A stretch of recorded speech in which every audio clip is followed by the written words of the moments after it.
Hola, ¿qué tal? ¿Cómo están? Les saluda con mucho gusto José Manuel de la Mora Cuevas, a nombre de mis colegas con quienes presentaremos los resultados de este trabajo. Se trata de la doctora Alejandra Chávez Ramírez y de la doctora Angélica Yedid Prado Rebolledo, con quienes integramos el UCOLCA 126, Estado y Sociedad, adscrito a la Facultad de Ciencias Políticas y Sociales de la Universidad de Colima. Nuestra participación en esta ocasión es en este simposio sobre la construcción de identidades, marginalidad, xenofobia e integración desde la historia. En particular, compartiremos los resultados de nuestra investigación sobre la representación indígena en los manuales escolares mexicanos, discursos de desigualdad y su impacto en la construcción democrática. Nosotros creemos que el análisis de los manuales escolares de Historia de México, en particular publicados en este periodo de tiempo que vamos a abordar, 1862 y 1908, que además es el periodo de consolidación no solamente del sistema educativo, sino del Estado mexicano, este periodo permite identificar esos cimientos ideológicos que construyeron un discurso de desigualdad y subordinación de los pueblos originarios. Creemos que esos impactos persisten a la actualidad, en las estructuras sociales y políticas. Pretendemos examinar el origen de esas representaciones indígenas en los primeros libros de texto, en aquel entonces manuales escolares. Reiteramos, estamos hablando de una investigación cuyos resultados pues se inscriben en el campo de los estudios históricos y, y habría que tener en todo caso esa salvedad siempre presente. Nuestro objetivo es analizar críticamente la representación de los pueblos indígenas en esos manuales escolares en el periodo 1862-1908. Reitero que coincide con no solamente con el periodo de consolidación del Estado en México, sino también con el periodo de consolidación del sistema educativo mexicano. Vemos aquí una imagen de la gloria de la patria, depositando una corona de laurel en una jaula que encierra la cabeza del cura Hidalgo, en el caso de México, que es el considerado por la historia oficial como el padre de la historia.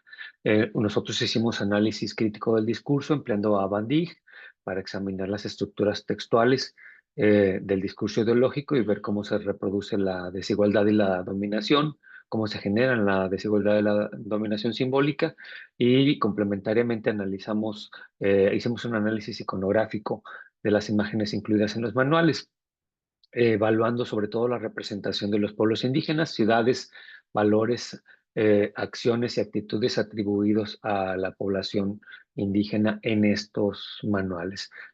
Bueno, no, los manuales en el periodo que nosotros estamos analizando construyeron un discurso que posiciona a los pueblos originarios como un otro, ajeno al modelo de ciudadano moderno promovido por el Estado en ese momento. Reiteramos, en ese momento que es el de la consolidación del Estado en México.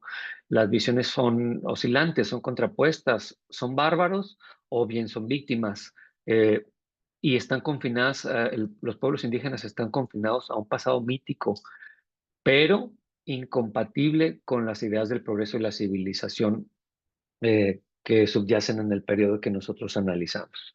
Vemos aquí cómo en estas imágenes se veía, les decía, estas contradicciones, porque si bien se les ha calificado a los indígenas de bárbaros, sobre todo en el caso de la etapa prehispánica, por la realización de sacrificios, aquí se ilustra un sacrificio de Coapopoca, sus hijos y nobles, quienes se opusieron a la conquista, por supuesto, y tuvieron ese triste fin.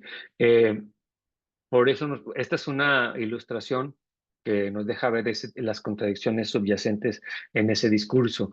Creo que es buen momento para aclarar que estos manuales escolares, por supuesto, tienen la intención de construir ese discurso oficial, pero no olvidemos que eran empleados por las niñas y los niños más pequeñitos.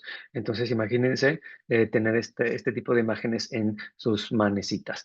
El periodo de inicio de la enseñanza de la historia patria, evidentemente, también es el de la consolidación del Estado, como lo hemos venido diciendo. Aquí tenemos una portada de un libro de Torres Quintero. El Estado encontró en el manual no solamente la forma de denominar aquello que antes no existía, que es la patria mexicana, sino que también lo utilizó como un dispositivo de propagación ideológica, evidentemente, eh, que en México requirió que en particular se dieran determinadas condiciones. Aquí tenemos otra ilustración también de uno de estos manuales. Era necesario que hubiese la conciencia de la necesidad de unanimidad en cuanto a una versión de la historia y lo que era digno de representarse como histórico, la consideración de el alumno y la alumna como un ciudadano, ciudadana de un futuro imaginado desde el presente de enunciación determinado de los libros y este concepto de ciudadano que ya tiene obligaciones y derechos, que es un concepto bastante moderno de ciudadanía. Y evidentemente también se requirió que existiera un conjunto de disposiciones legales con la fuerza suficiente para definir, implementar, evaluar y autorizar las obras. Por eso les decía que coincide la consolidación de la Secretaría de Educación Pública con la consolidación del Estado mexicano. Una vez dadas esas circunstancias, pues ya fue posible hablar de un programa oficial de historia, dejando muchas cosas fuera, pero también muchas cosas dentro. Eh, Estos son solamente algunos de los resultados en la ponencia completa que entregaremos para su publicación, que podrán ver los resultados completos del trabajo. Nosotros identificamos muchas contradicciones en el relato histórico, con un deterioro intencionado de las figuras indígenas. Evidentemente, ojo, hay que tener todas las proporciones guardadas. El avance en el campo historiográfico pues se encontraba en aquel momento en otro momento. Sin embargo, creo que la versión es bastante simplificada. Eh, y como acabo de mencionar, ya se habían dado las condiciones para que hubiese esta estrategia deliberada del Estado para homogeneizar culturalmente a la población mediante el sistema educativo, consolidando un modelo de ciudadanía único que excluía a los demás, evidentemente negando toda posibilidad de diversidad. Todos los manuales escolares analizados más o menos obedecen a esta organización, se dividen en primeros pobladores, México prehispánico, la conquista, el virreinato, la independencia, la reforma, por si no había hecho mención, son manuales escolares de la materia de historia. Entonces, la población indígena se encuentra representada en este caso en la mayoría de los apartados. En la etapa que analizamos nosotros, la narración queda hasta la reforma. Muy pocos analizan el periodo de Porfiriato como tal, más bien lo ven como una continuación de la reforma. Incluso la reforma está, como periodo histórico, está apenas esbozándose en el periodo que nosotros estamos analizando. Es importante reconocer que sí hay representación importante de los líderes, de los próceres, vemos aquí, pero y siempre en oposición. Vemos a Moctezuma y a Cortés representados, perdón, Moctezuma, Cuauhtémoc y Cortés representados siempre como opuestos. Y sí, son personajes centrales de la narración de la etapa de la conquista. En casi todos los libros están, en todos los manuales de la época están siendo representados y sin embargo no son la representación de los indígenas, son más bien la representación de la autoridad, del equivalente a Cortés que en el sistema de análisis de representaciones pues es necesario para poder construir la narración. También está representado en los libros de la etapa Benito Juárez, muy incipientemente ya se empezaba a conformar esta narrativa de Benito Juárez. Benito Juárez es una persona indígena que llegó a ser presidente de la República y ya estaba representado en los manuales escolares. Reitero, su figura no se había consagrado, era de manera incipiente, pero ya estaba ahí y estaba su infancia, estaba su afiliación política liberal, su actuación como presidente y su personalidad. Juárez vino a ser utilizado no solamente como un ejemplo de los logros del pueblo de México, sino más bien de la tendencia liberal y de cómo el esfuerzo te lleva al éxito y te lleva a dar los frutos que obtuvo Benito Juárez. Pero en el análisis ya pues más detallado, en el apartado de los primeros pobladores, donde vemos aquí algunas de las ilustraciones de los libros, ahí pongo la fuente, la mayoría de los autores sostienen la imposibilidad de tener conocimiento sobre estos primeros autores. La mayoría de los autores están divididos, exponen a los toltecas como el primer pueblo representado, pero también están los olmecas y hasta los otomíes. El avance de la investigación histórica académica, pues es ahora distinto al momento en el que se enunciaron estos manuales, pero eso es lo que se representaba. No había más que enunciación de los nombres de esos grandes pueblos. En la época prehispánica hay una insistencia sobre los sacrificios humanos, en este caso en particular de Justo Sierra, figura señera del Porfiriato. Pues, vemos aquí el calendario azteca y decía Sierra que es una piedra que había sido esculpida mucho antes de la conquista, enorme, y estaba destinada al servicio de los sacrificios humanos. Ahora sabemos perfectamente que no, que es un calendario, ¿verdad? Pero así es como lo veía Justo Sierra, y aquí se ve otra ilustración de esta piedra del sacrificio. Eh, Hay una obra en particular de 1895 de José Asensio Reyes. Ascensión Reyes tiene una importancia muy fuerte para el análisis porque es más o menos como se construyó la representación el pueblo azteca, que es el que pervivía hasta hace algunos años. En la ponencia completa podrán ver la cita. Creo que si bien extensa es importante que la analicemos porque es una buena representación de lo que les comentamos.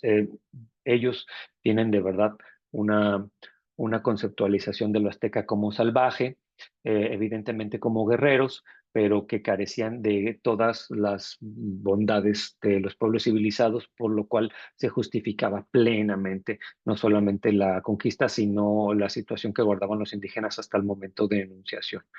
De las obras, el periodo de la conquista, aquí lo vemos en unas ilustraciones de un manual de Torres Quintero, pues representa a los indígenas como pueblos que si bien estaban organizados, eran pueblos que guerreaban entre sí y que apoyaron a los propios españoles para, para lograr la conquista.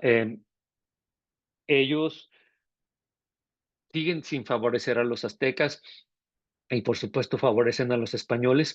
Eh, Ellos argumentaban, se puede encontrar en las argumentaciones que el pueblo azteca estaba condenado a morir, puesto que lo que ellos realizaban, su estilo de vida era criminal.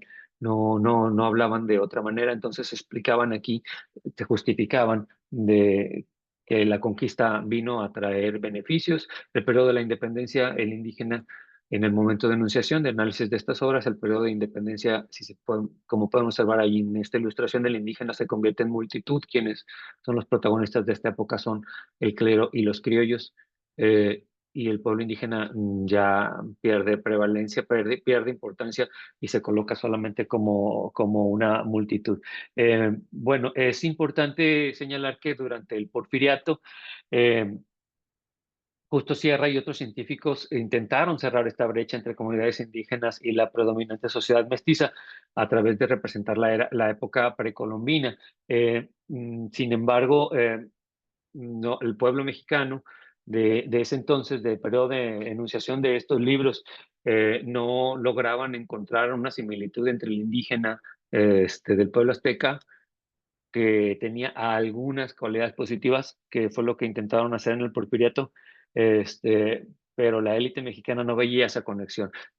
Si bien es cierto, hubo algunos intentos, como la ubicación de esta estatua monumental de Cuitláhuac en el Paseo de la Reforma durante el Porfiriato, esto no puede entenderse de ninguna manera como un intento por acercarse a la figura de los indígenas o a lo que representa. Como conclusiones, pues nosotros les ofrecemos que la enseñanza de la historia pues, es este instrumento político al servicio del proyecto, pero está centrado en los valores occidentales del momento de enunciación. Comprender estos procesos nos permite visibilizar las raíces históricas de la discriminación estructural que persiste en México y abre las posibilidades de imaginar formas más plurales y equitativas de construcción del poder y la ciudadanía dentro del Estado mexicano.